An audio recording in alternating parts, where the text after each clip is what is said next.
galera, beleza? Como é que vocês estão? Meus amigos, a sexta-feira nunca decepciona. Sempre um dia de muita confusão e ontem, Bolsonaro se torna alvo de mais um inquérito do Supremo Tribunal Federal.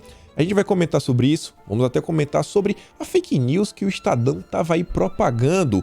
Vamos falar sobre 2022, sobre Bolsonaro, que a imprensa também está com medo do presidente, porque estão falando que Bolsonaro vem se mostrando apto a formar uma base e articular alternativas para 2022. Vamos também falar sobre a pesquisa de intenções de voto para o governo de São Paulo e como é que o Tarcísio aí desponta nela.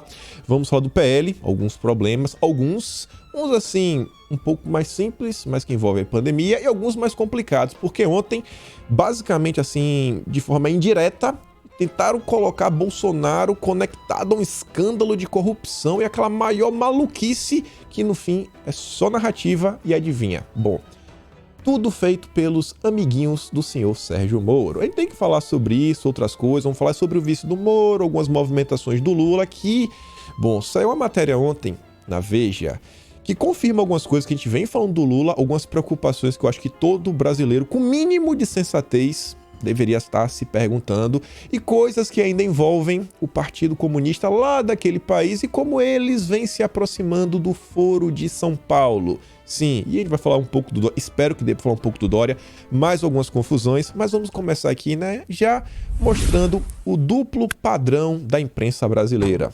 Você vê. O UOL, mesmo grupo, duas matérias, uma Lula, outra Bolsonaro. Olha só, em entrevista, Lula repete erros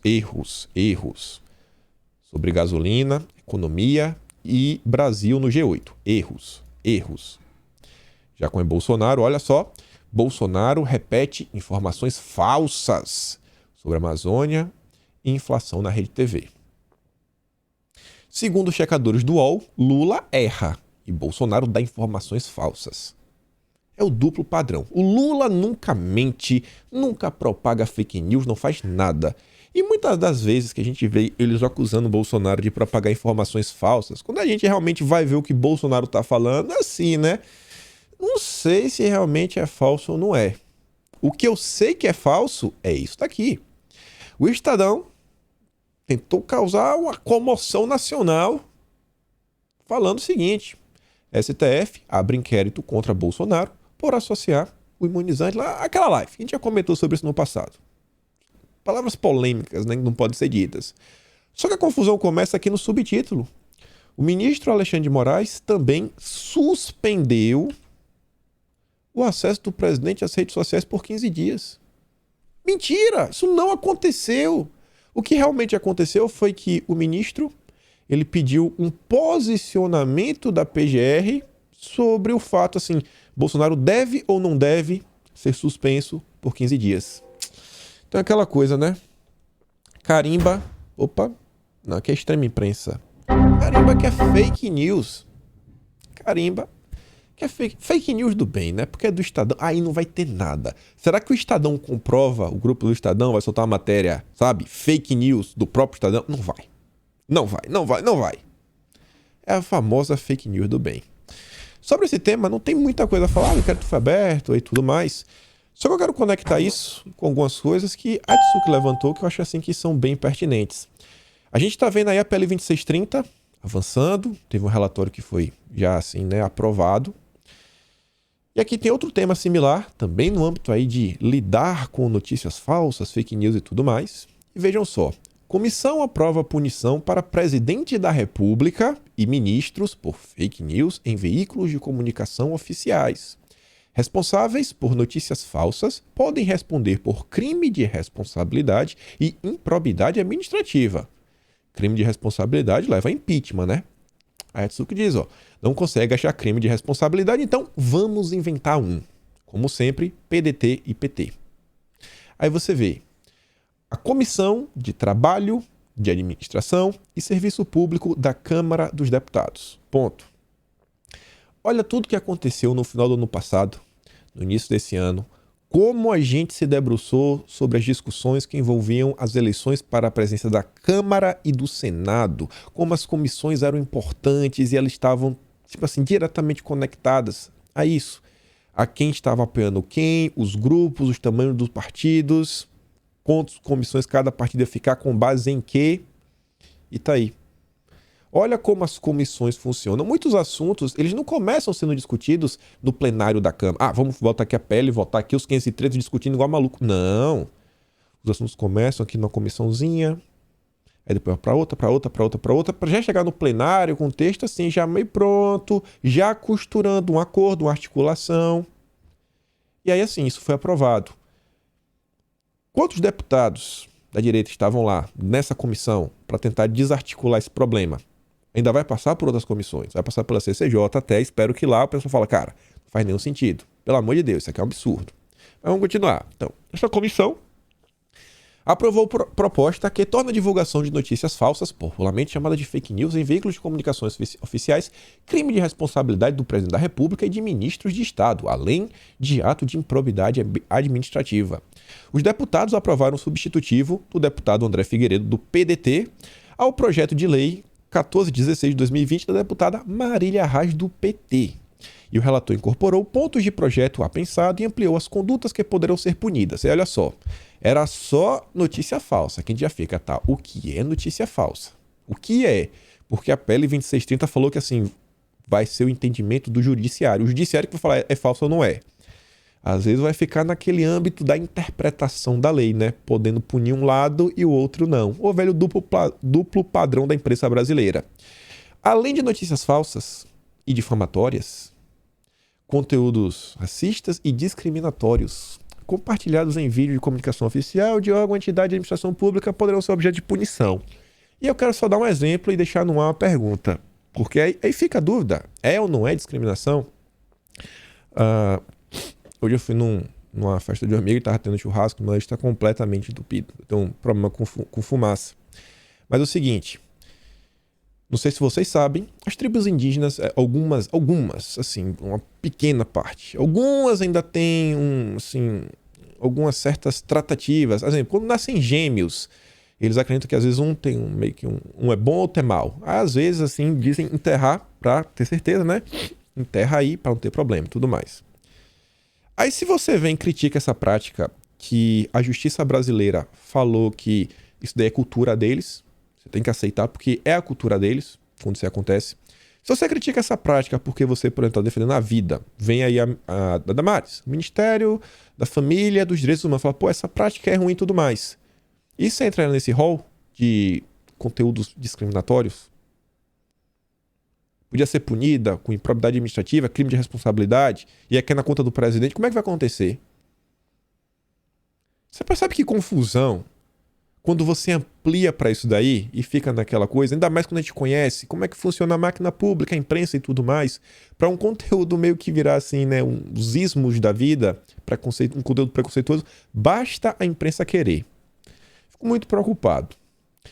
Impeachment. O crime de responsabilidade pode levar ao impeachment de presidente da República e a perda de cargo para ministros. Já atos de improbidade administrativa são punidos com perda de função pública e suspensão dos direitos políticos. E ela no final fala o seguinte, a tramitação agora, essa proposta será analisada pela Comissão de Constituição e Justiça, a CCJ, e também Comissão de Cidadania. Ainda depende de votação em plenário. Olha quantos passos até um projeto avançar. Espero que, pelo amor de Deus, isso aqui não seja nenhum plenário, isso aqui é um absurdo. Sabe, uma coisa maior sem noção que eu já vi. Tá pior que a PL 2630. E aí, no inquérito que foi aberto contra o presidente, no caso aí ontem, na página 2, a Tsuki trouxe aqui uma coisa. Eu acho que realmente vale a pena, assim, algumas ponderações, juntando inclusive com esse projeto. Destaca a instauração de investigações em face do presidente da República, notadamente a partir das notícias crimes enviadas pelo TSE. No ponto, argumenta-se que o principal fundamento utilizado para justificar a inclusão do presidente é a semelhança observada em relação ao modo de organização e funcionamento do grupo criminoso. Opa, peraí. Parece que, assim, existe uma certeza que existe a atuação de um grupo criminoso no âmbito aí de compartilhamento de notícias falsas. Isso é meio preocupante, né? Segundo argumenta, neste caso, é possível identificar a mesma estrutura criminosa e o mesmo modus operandi. Sustenta que houve responsabilidade do presidente da República. Os outros inquéritos estão abertos ainda, né? Listas digitais, tudo mais. Então, se tá falando que existe realmente um grupo criminoso, a gente pode esperar o quê nos próximos meses? Mais prisões e tudo mais? Enfim. Sustenta que houve responsabilidade do presidente. Ele falou, aquela matéria e tudo mais. Ele vai impeachment o presidente. Se esse projeto tivesse validado, já assim, né? Aprovado, tá em vigor, essa matéria divulgada pelo presidente seria, sim, rapaz, candidatíssima a mover um impeachment contra o presidente, né? Mas tudo bem. Aí, olha só, pra gente falar um pouco de Bolsonaro. Teve essa matéria aqui no dia 1º, que eu não vi tomar muita repercussão, que é a seguinte: Lava Jato. STJ anula condenações de Palocci, Vacari Neto e outros 11 réus e envia processo à Justiça Eleitoral. Quase ninguém comentou sobre isso. Eu não vi o antagonista se jogando no chão, fazendo aquele escândalo, aquele estardalhaço que eles adoram fazer. Eu não vi o Sérgio Moro comentando sobre isso, eu não vi o Deltan Dallagnol comentando sobre... Não vi ninguém comentando sobre isso. Ninguém. E por que eu tô falando isso? Porque ontem a revista Cruzoé trouxe essa capa. Olha essa capa. O zoom naquela imagem, né, distorcida, maço de dinheiro, escracho. Exclusivo, escracho. Olha só, este homem é deputado federal.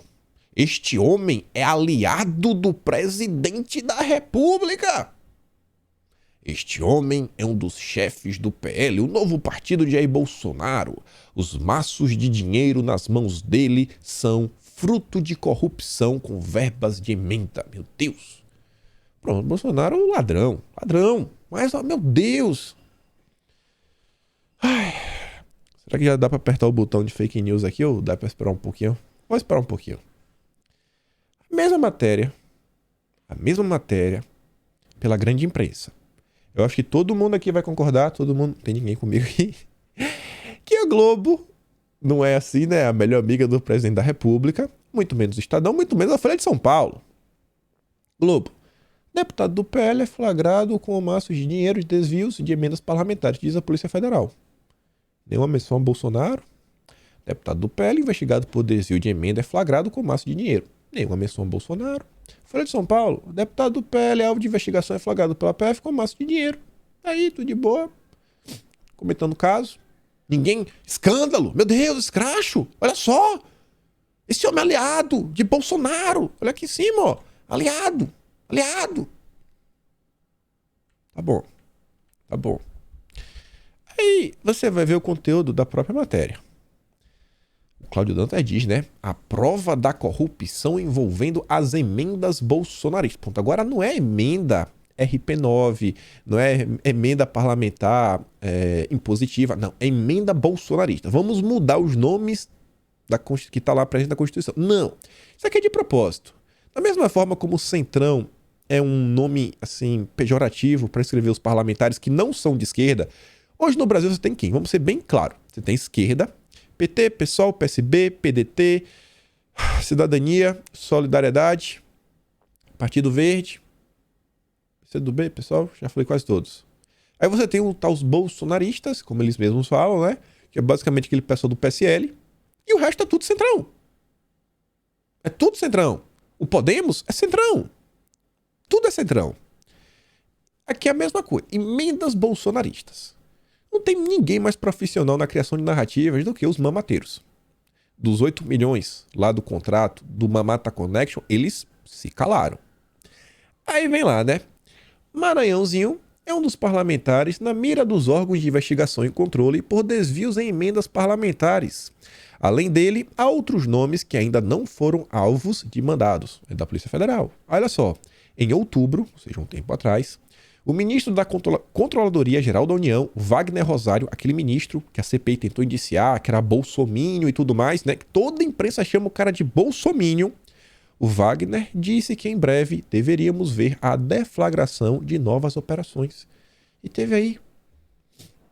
Era uma operação assim que o próprio governo já estava tocando. Aí a Seneta diz, ó, o gabinete do Marreco tenta associar a Bolsonaro desvios de verbas ocorridas em prefeituras no Maranhão. Prefeitura no Maranhão. A investigação, no entanto, faz parte da atividade de fiscalização e controle da CGU. Já havia sido divulgada pelo ministro Wagner Rosário e desmente Moro sobre interferência na PF. Se Bolsonaro interferisse na PF, não estava protegendo todo mundo.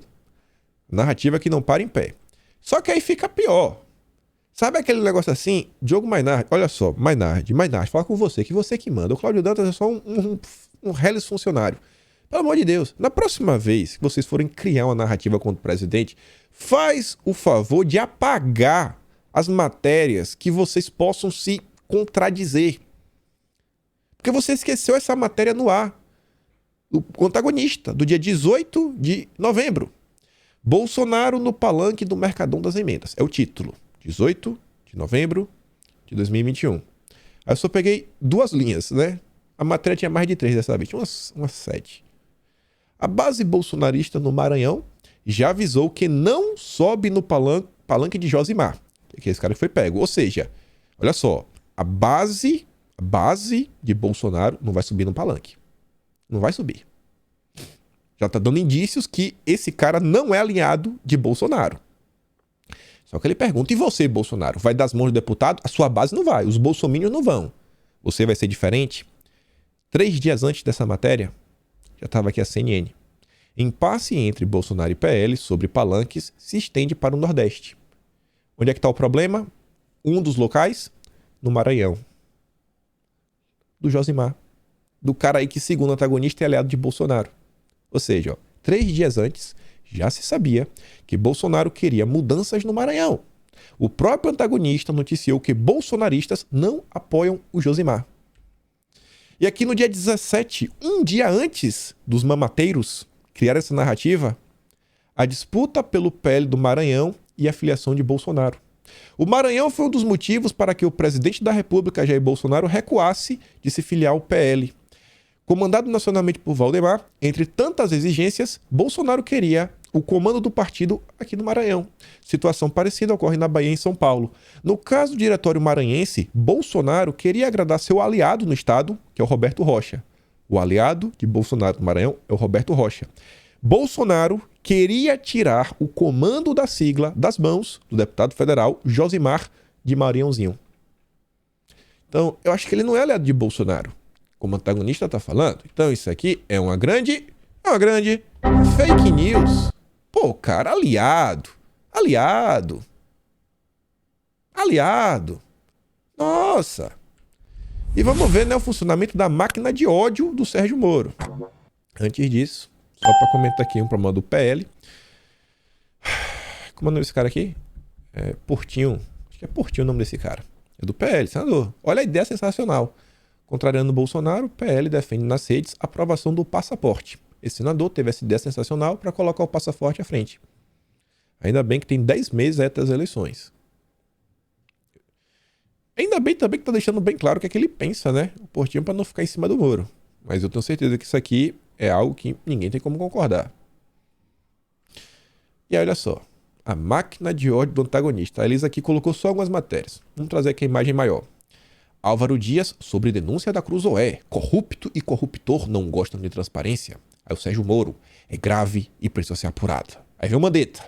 Imaginem que estampa o que todos alertavam. Aí vem o Oreo Visto, aquele lá da Positivo, das urnas, dos tablets. Se fosse bom, esse orçamento não seria secreto. Peraí, como é que é secreto se você consegue achá-lo? Se ele fosse secreto, não estava na imprensa, né? Você não conseguia pesquisar no Diário Oficial da União. Meu Deus, cara, assim é absurdo a narrativa. Aí vem Júlio Marcelo, não sei nem quem é.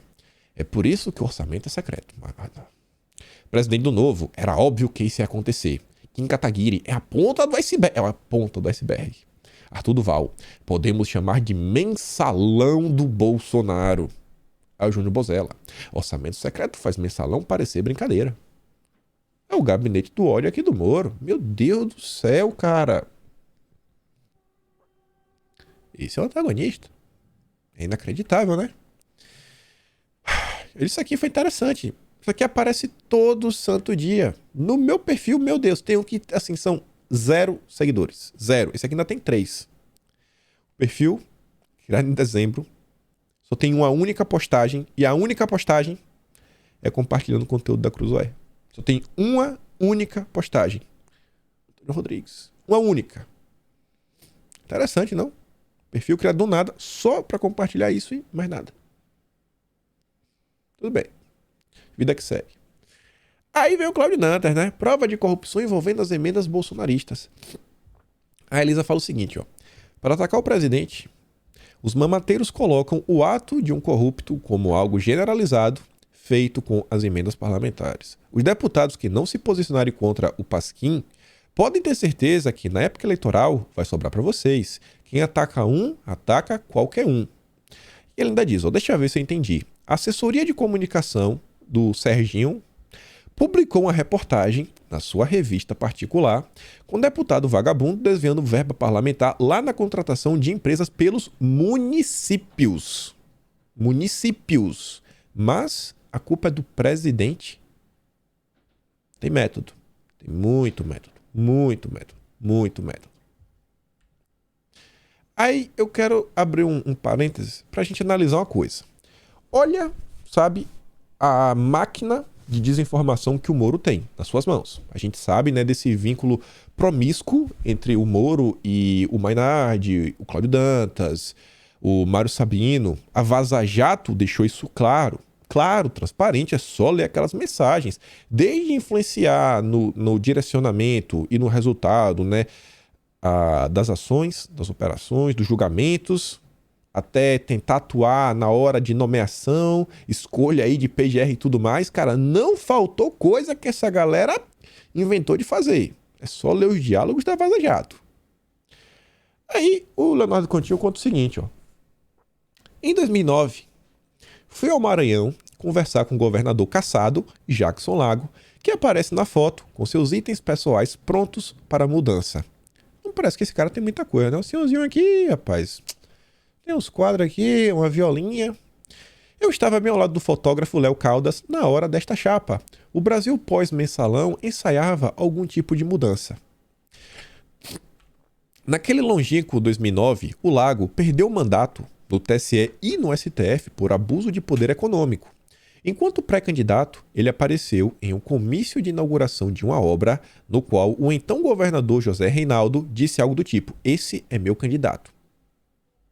Porque ele apareceu no comício. O cara falou, esse é meu... Ele perdeu. Foi caçado. Ele não tinha um jornal desinformando pra ele, nem nada. Ele falou assim, só por causa disso daqui. Perdeu o mandato. Sérgio Moro tá em campanha aberta.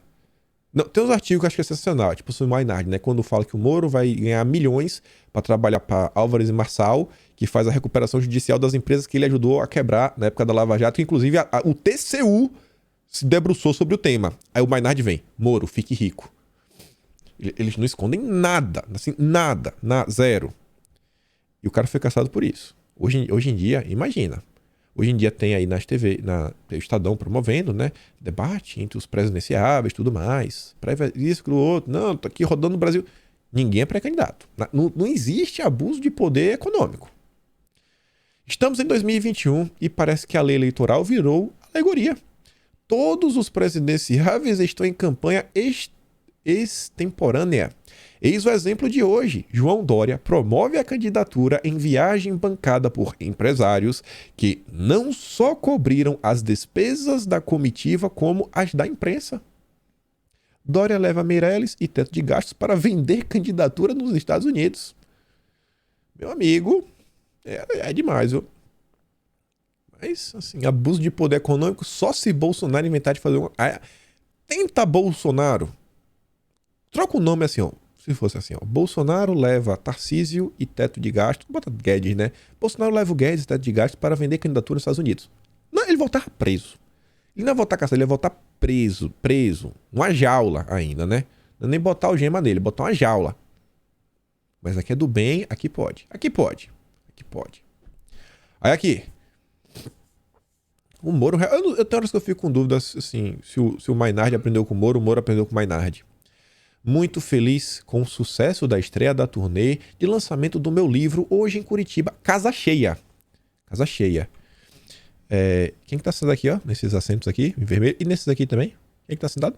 Não vê ninguém, viu? Aqui em cima também são assentos, né? Uma impressão minha. Olha, isso aqui tudo é assento, rapaz. Aqui também tem umas cadeirinhas, né? Ih, tá cheio, tá lotado. Lotado.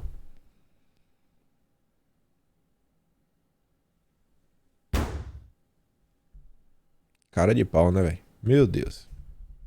Serginho. Você até tomou uma pancada aí do Duran. Moro ataca Lula e Bolsonaro. Governo do mensalão e outro da rachadinha. O Duran diz, né? Falou o Sérgio Moro, o que usou o delator como cabo eleitoral. Não sei o que o Duran quer falar com isso. Deixa aí pro Moro se explicar.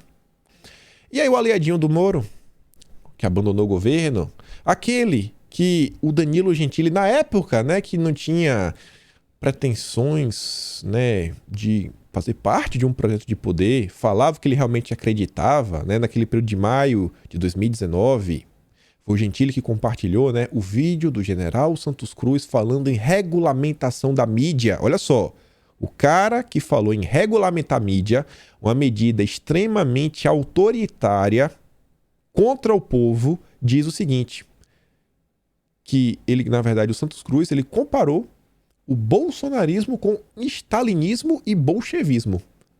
O cara que fala em regulamentação da mídia tá chamando o governo que entra com, por exemplo, a MP da Liberdade de ser um governo stalinista, bolchevista.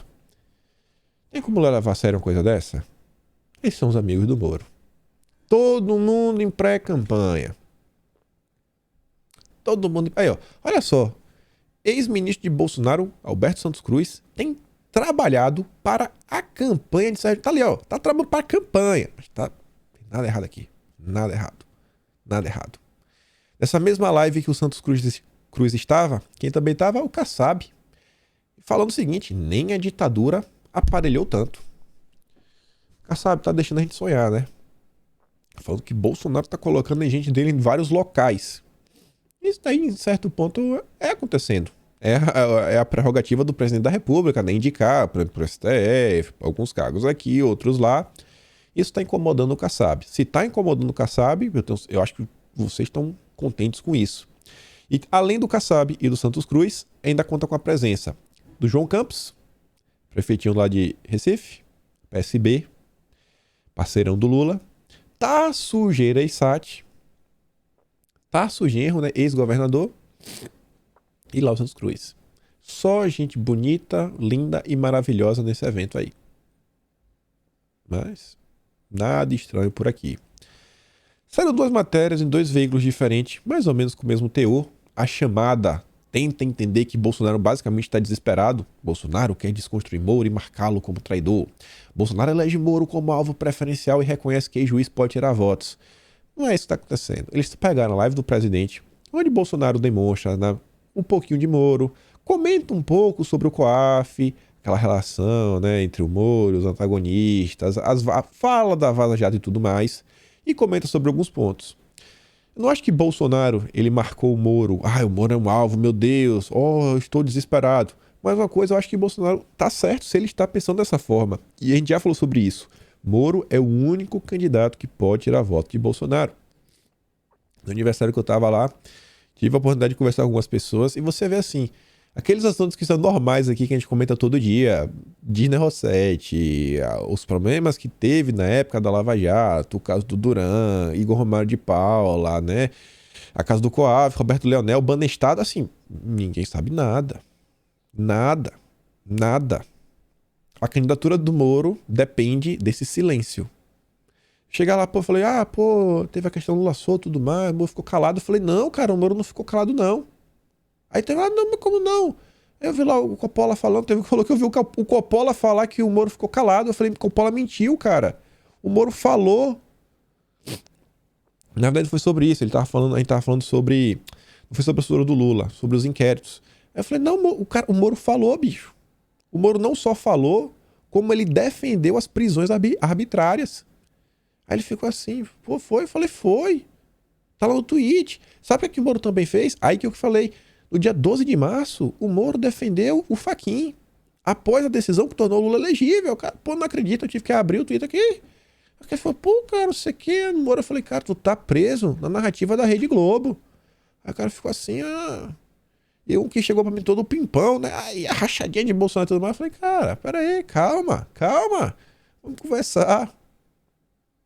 Você vê assim, as pessoas ainda estão presas assim, em alguns discursos que falam assim, meu Deus, cara, as pessoas estão completamente perdidas no âmbito do que acontece no país. Óbvio, tá aqui na Austrália, não tem a mesma preocupação de estar acompanhando o dia a dia, também não é igual a vocês, né? Não é todo mundo que acompanha o que realmente acontece na política. Essa matéria aqui eu fiquei tão feliz com o choro do Matheus Leitão. A matéria é longa, mas entre os dois primeiros e o último parágrafo, tem assim uns 5 parágrafos só de choro e ranger de dentes. Ele tá assim com ódio dentro dele. Por quê? Porque Bolsonaro, quem diria, constrói alternativas para 2022. Ele tá indignado com isso. Ao contrário do que muitos achavam, o presidente Bolsonaro está sim construindo alternativas para o futuro em busca de fortalecimento nas eleições de 2022.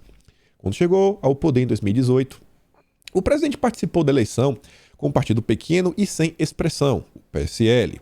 No entanto, essa estratégia só funcionou para aquele momento, numa situação atípica de eleição extremamente polarizada e que, segundo cientistas políticos, não vai se repetir. Embora muita gente pense diferente, Bolsonaro tem uma capacidade política grande.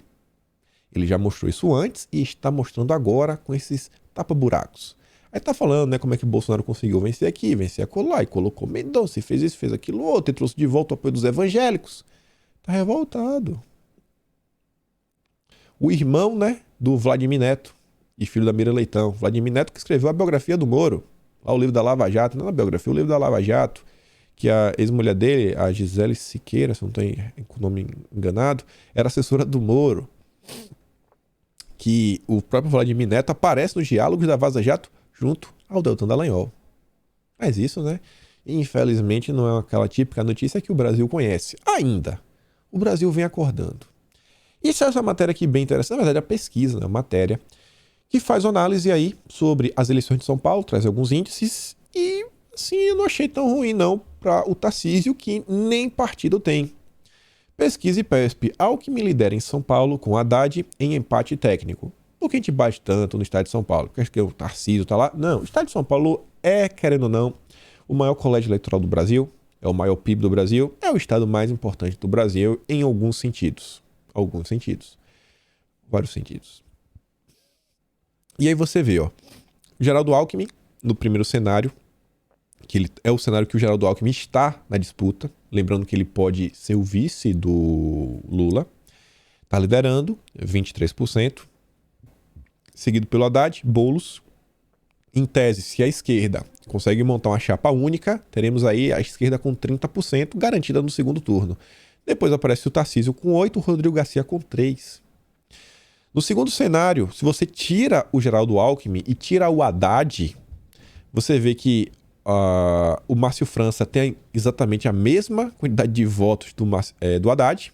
Então, mas o Guilherme Boulos sai de 11 para 23, ou seja, quem vota no Márcio França meio que também vota no Geraldo Alckmin. Você vê que os votos do Geraldo Alckmin vão assim, uns 2% pro Rodrigo Garcia, vão um tantinho aí pro Márcio França e um pouquinho pro Tarcísio. E o Guilherme Boulos basicamente pega os votos dele e uma parte dos votos do Haddad. Já no terceiro cenário, você vê, né, que talvez o Boulos não vai para 30%. Acho que tem gente que vota no Haddad, mas fala, cara, eu voto no Haddad, mas eu não voto no Boulos. É melhor votar no Márcio França.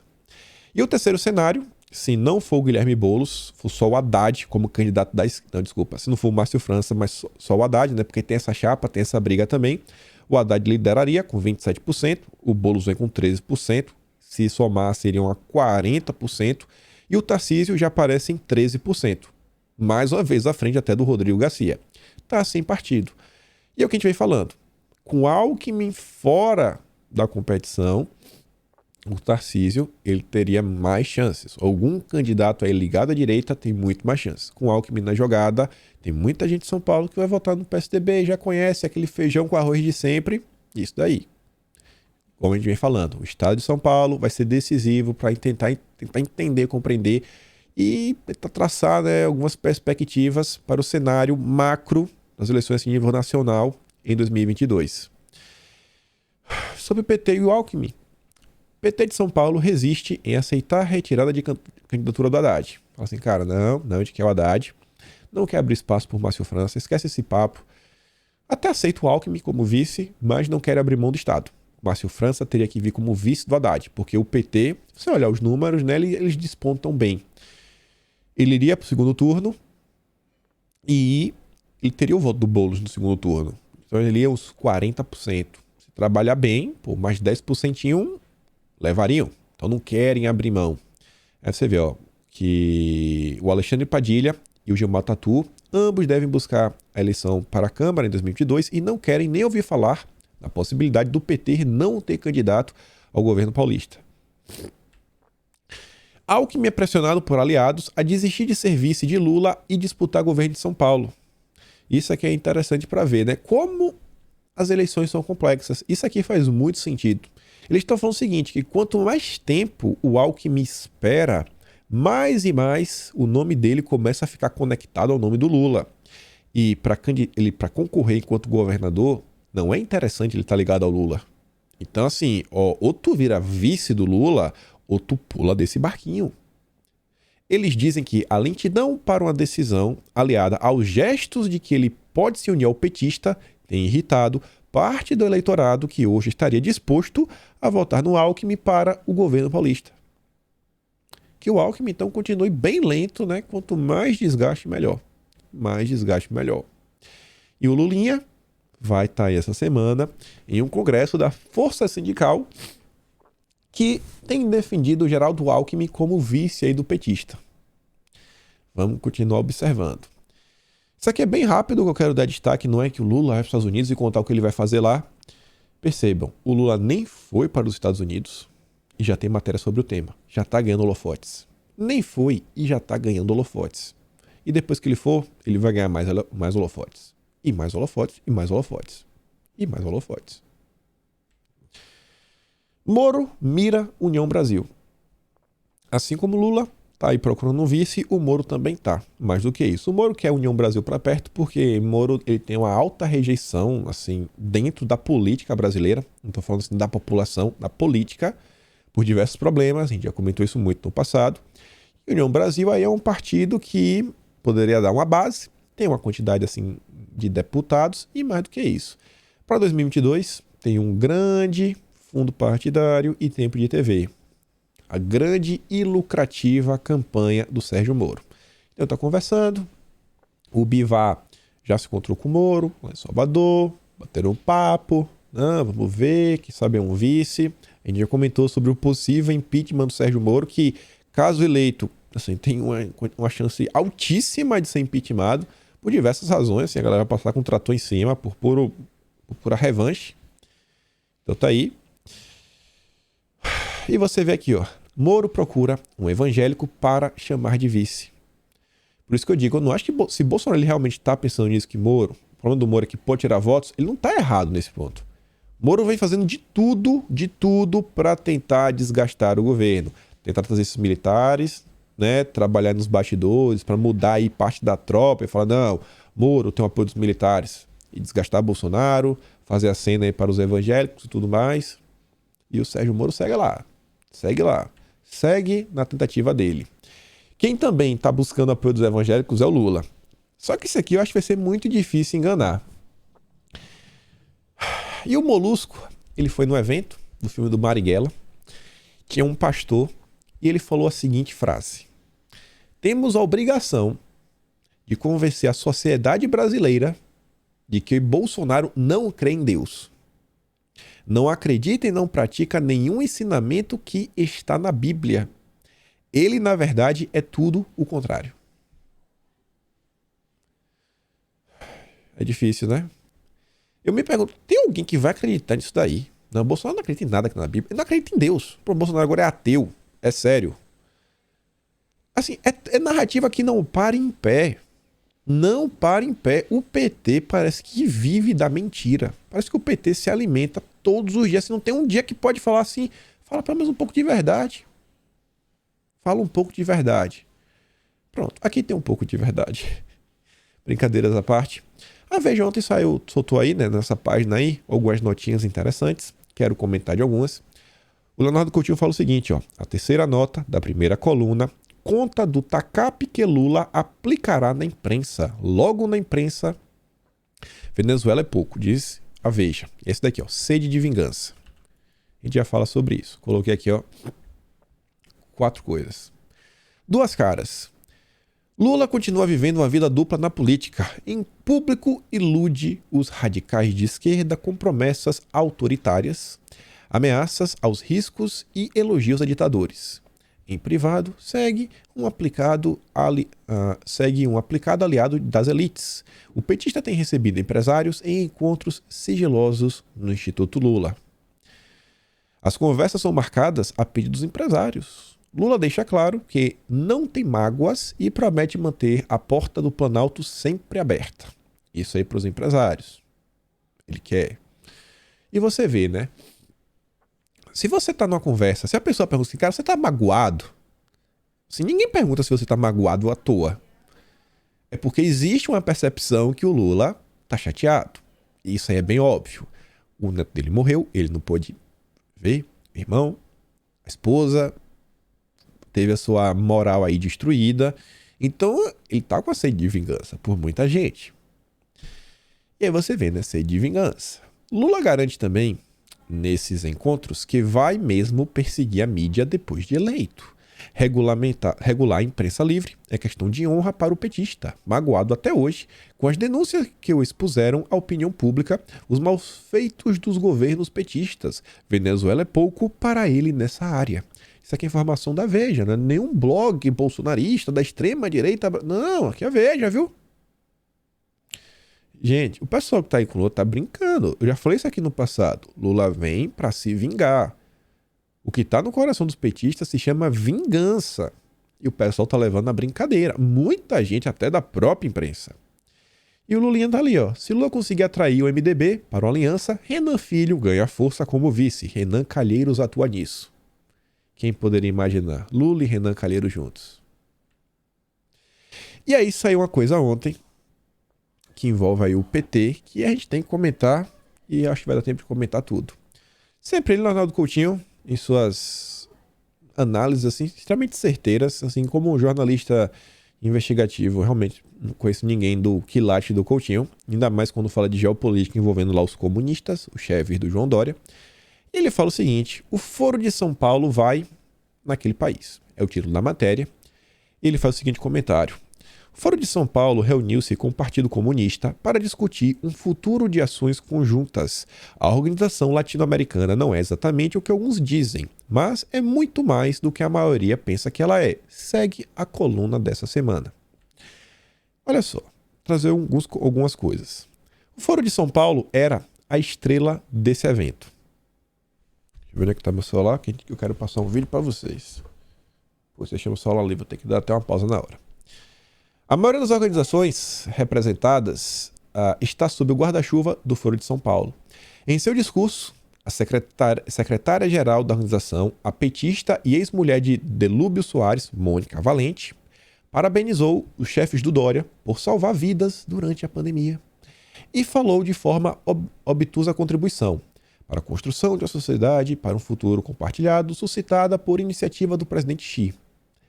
A Mônica Valente, ela apareceu na Folha de São Paulo, falou o seguinte: a Folha de São Paulo, uma das comandantes do Foro de São Paulo, a petista Mônica Valente, defende a fala do Lula sobre o Ortega, o ditador da Nicarágua. Ela, de novo, nesse evento, com os comunistas. O Foro de São Paulo era a estrela. Na semana passada, a ex-presidente Dilma falou que esses comunistas representam uma luz nessa situação de absoluta decadência e escuridão que é atravessada pelas sociedades ocidentais.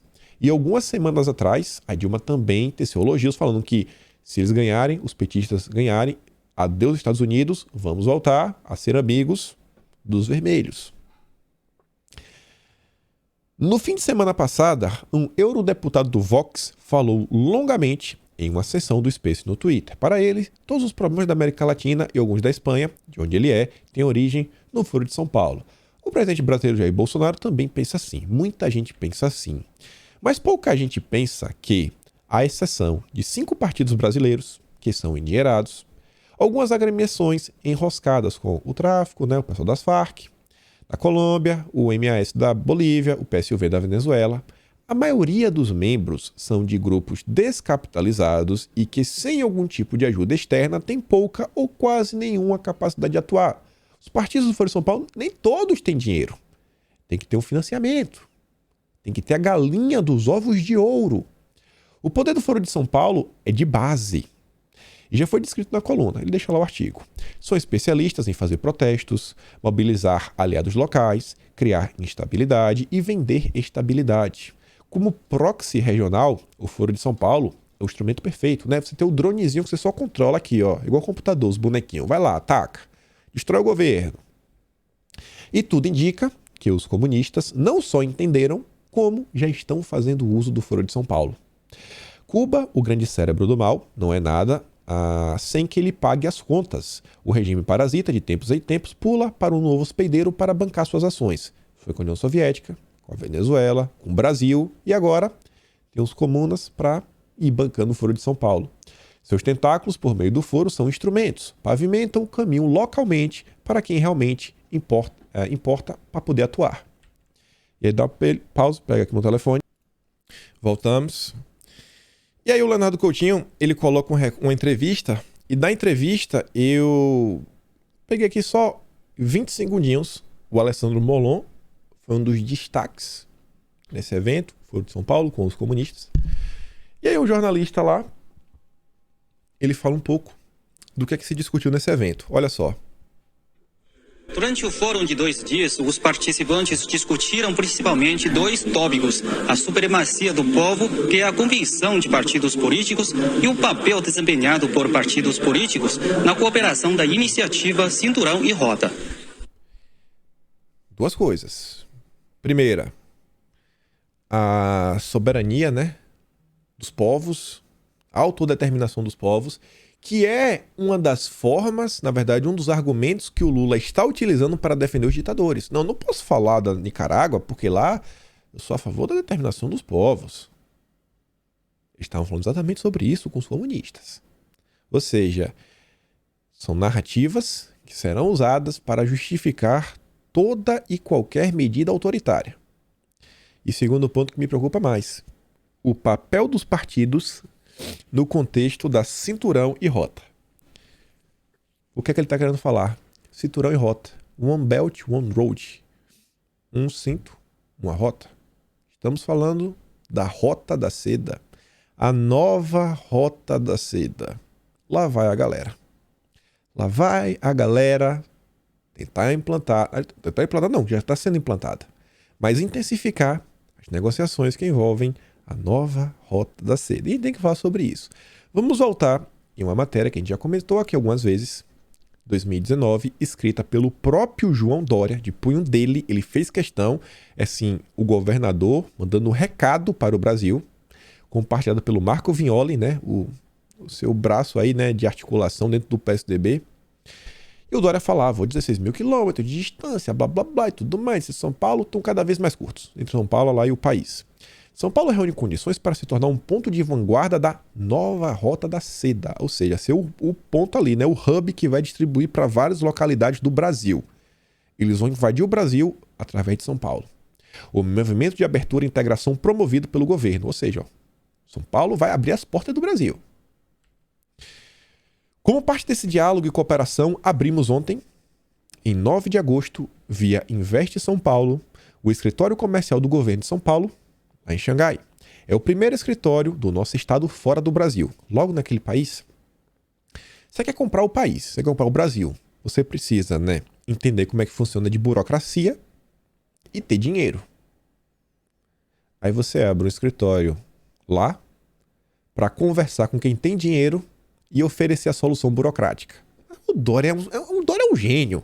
Não à toa que ele tem um lead, né? Que muitas pessoas dizem que basicamente o lead só serve para fazer lobby e ajudar nessas coisas. Ele estará voltado para a promoção do comércio e de investimento, intercâmbio de tecnologia, infraestrutura, agronegócio, saúde, energia, educação e turismo. Será uma ponte duradoura entre os países. Aí o Dória fala, ó, o investimento da minha galera é o que mais cresce no Brasil. Já compraram aí, ó, tem bilhões investidos. Em São Paulo, por exemplo, compraram a State Grid. A State Grid recentemente comprou CPFL, que produz e fornece energia elétrica a quase 10 milhões de clientes. Se você controla a energia de uma pessoa, você controla, né, quem vai poder trabalhar. E a minha falou, não vou botar, você não vai trabalhar, não. Não vai trabalhar, não vai. Pois você fala assim, a energia tá cara, vou aumentar o preço aqui. Ah, aumentou o preço, aumentei o preço. E aí agora, e como é que minha empresa ficar aberta? Mas, rapaz, não sei. Imagina como você consegue impactar o mercado interno de um país alterando o preço de energia. Isso é exatamente o que está acontecendo na Europa, lá depois que o senhor Putin literalmente fechou o registro do túnel de gás. Falei, o gás acabou. Caos. Caos. Preço lá de energia subindo 300% na Europa, né? Isso aqui não é nada estranho. Temos o agronegócio mais moderno do país. E no próximo ano vamos promover a primeira Feira Internacional do Agronegócio em São Paulo, incentivando negócio e tecnologia de ponta. A área de processamento de produtos agrícolas, por exemplo, é prioritária para o avanço dessa cooperação. Olha, como que processamento, rapaz? Estão atrás da nossa comida. E o Dória, desde 2019, já ajudando. Agora o Foro de São Paulo também está junto, na mesma iniciativa. E aí o Dória falava o seguinte, né? Por que eu quis fazer questão de trazer essa matéria? Por causa desse final. Tenham defendido a ideia de que o momento de disputa comercial entre os Estados Unidos e os comunas abre oportunidade para o Brasil, mas temos de buscar e concretizar esse negócio. Eles têm o Brasil como parceiro estratégico e garante recursos para investimento no país, pelas mais variadas fontes. Já tem até assim a forma de ganhar dinheiro, na verdade, fazer os pagamentos. Banco de desenvolvimento deles, Sinosure, que já está em São Paulo, e o Clearfund, além das linhas do novo Banco de Desenvolvimento e o Banco do BRICS. Aí você vê, o novo Banco de Desenvolvimento está lá no Ceará, mas a sede é deles, né, dos comunas. Opa! Aí você vê o Sinosure, é uma empresa estatal lá do país deles. E isso daqui é interessante por causa desse rapaz aqui, ó, Clearfund. Porque a gente está vendo as falas da Dilma e a gente está vendo o Foro de São Paulo. As falas da Dilma e o Foro de São Paulo. Todos juntos para a implementação e o avanço da nova rota. Aí você vê o seguinte, o que é Clearfund? É a sigla para LAC. É um fundo de investimentos deles com o qual o CAIM/MP firmou acordo para a constituição do Fundo Brasil Comunistas, será a principal fonte de recursos deles aqui no fundo. Então, peraí, é um fundo Brasil, é um fundo bilateral? Ih, rapaz, já começou a ficar estranho. Foi um fundo criado aí meio pelos dois países, em um acordo bilateral. Aí tem esse artigo de maio de 2018. Fundo Brasil Comunas, de cooperação para expansão da capacidade produtiva e financiamento de longo prazo no Brasil. O Clearfund entra aqui.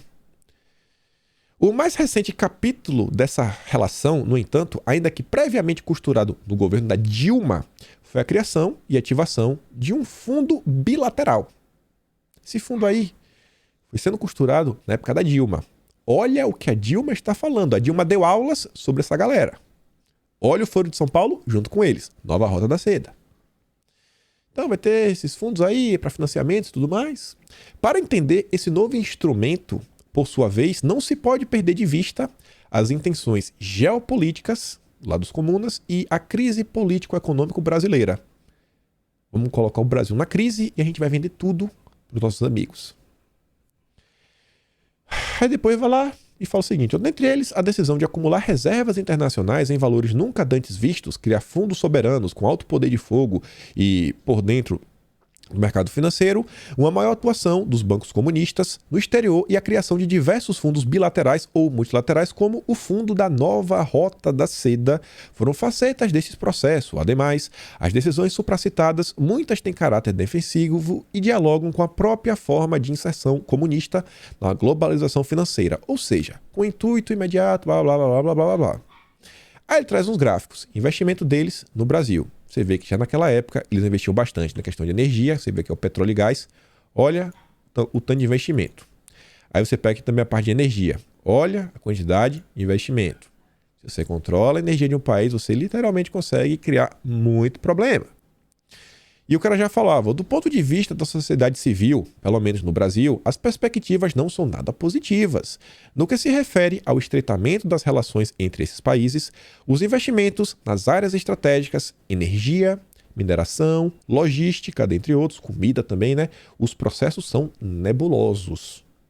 A forma como isso aqui está sendo feito é bem nebulosa. E ele falava, ó, com relação ao Cleifund, que vem lá do Costura desde a época da Dilma, as informações são ainda menos transparentes. Né? Imagina um contrato de um fundo que começa a ser construído na época da Dilma, que o Dória adora e que envolve os comunistas, que não é transparente. Tem como dar certo? Eu acho que não. Não há qualquer menção ao Fundo Brasil Comunista ou condições de financiamento no site do fundo lá dos comunistas, estando disponíveis apenas informações básicas sobre sua criação e a relação com os países da região. Fica em evidência também que não há obstrução para que empresários, sejam eles de qualquer país, busquem recursos no Cleifund. Explicar do que se trata, com suas taxas subsidiárias pelo governo de Pequim. Isso na prática, olha esse final, isso na prática significa que as alterações nas taxas referenciais do BNDES devem abrir caminho para que um país com planejamento estratégico imponha sua lógica de desenvolvimento a outro, com a anuência dos governantes desse outro país nesse caso. Já pensou a galerinha de lá mandando dentro do Brasil? Aí você vê, quando o Dória foi lá para abrir o escritório, olha onde o Dória visitou. Cleifund.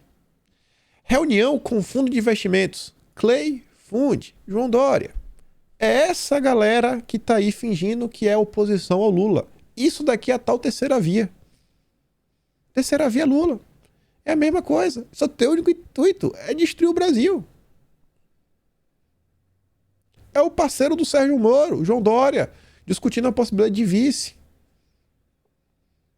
Olha os projetos que essa gente está abraçando, está tentando implantar no Brasil. Olha o que a Dilma vem falando. Junta com isso daqui, ó, anos atrás. Esse discurso novo da Dilma, a gente vai voltar. Esquece Estados Unidos. Não existe terceira via. Todo mundo pensa igual. É o mesmo tipo de pensamento. Mesmo tipo. E só para a gente fechar, 2 matérias rápidas. Dória já articula a substituição de Bruno Araújo do comando do PSDB. O Dória conseguiu tomar o PSDB de assalto. Expulsou Geraldo Alckmin. Vai expulsar o Aécio aí cedo ou tarde. Vai tirar o Serra, se o Serra não cantar a música do Dória. Já vai chutar o Bruno Araújo e botar o presidente dele. O cara tomou o partido. Parabéns, Geraldo Alckmin. O Dória é filho do Geraldo Alckmin. Foi o Geraldo Alckmin que pariu o Dória dentro da política. E para terminar com o Kassab. Em 2022, Kassab só fará campanha para os outros. Ele não vai ser candidato a nada. Ou seja, fará campanha apenas para os outros. Na política, poder não necessariamente passa por você ocupar um cargo. E muitas vezes a direita se perde nisso. É o cara, tudo mais, aquilo outro. Bolsonaro que está fazendo tudo mais. Olha a organização, olha como as pessoas da oposição vêm trabalhando em vários pontos diferentes. Olha o Dória, cada vez mais também crescendo aí seus tentáculos para cima do PSDB. O Kassab aí, cara, eu não quero ser nem candidato. O Valdemar também não vai ser candidato. Ser dono de partido hoje, meu amigo, você manda muito. Manda muito. Manda muito. Muito, muito, muito. Então, assim, quem está procurando uma solução na política, assim, imediata, do dia para a noite, de um movimento aí que vem tomando corpo a partir de 2013, né, um movimento mais à direita, cara, não vai acontecer assim, do dia pra noite, no estalar de dedos, sabe? Quem tá pensando assim, não tá com nada na cabeça. E tem muita gente aí que encampa esse discurso, aí fala 1000 absurdos, 1000 impropérios sobre Bolsonaro todos os dias. Como se o presidente aí fosse o grande culpado de tudo de ruim que acontece nesse Brasil. Enfim, olha o que tá acontecendo. Olha os ataques que estão sendo proferidos. Se faz sentido. Olha o que a Cruzoé resolveu fazer, o aliado do Bolsonaro. Pelo amor de Deus, que absurdo. Olha o que o João Dória está pensando. Olha o Foro de São Paulo junto com os comunistas voltando. Gente, 2022 está aí. Realmente vai determinar para qual lugar o Brasil vai começar a marchar a partir de 2023. E é isso. Ficamos por aqui. Dá aquela curtida e compartilhada. Só tenho vocês. Se gosta do meu trabalho, considere se tornar o membro aqui do canal ou pelo Patreon. O link está sempre aqui na descrição. Me segue lá no Telegram e no Twitter também. E a gente se vê amanhã. Aquele grande beijo, abraço, tamo juntos. Fui!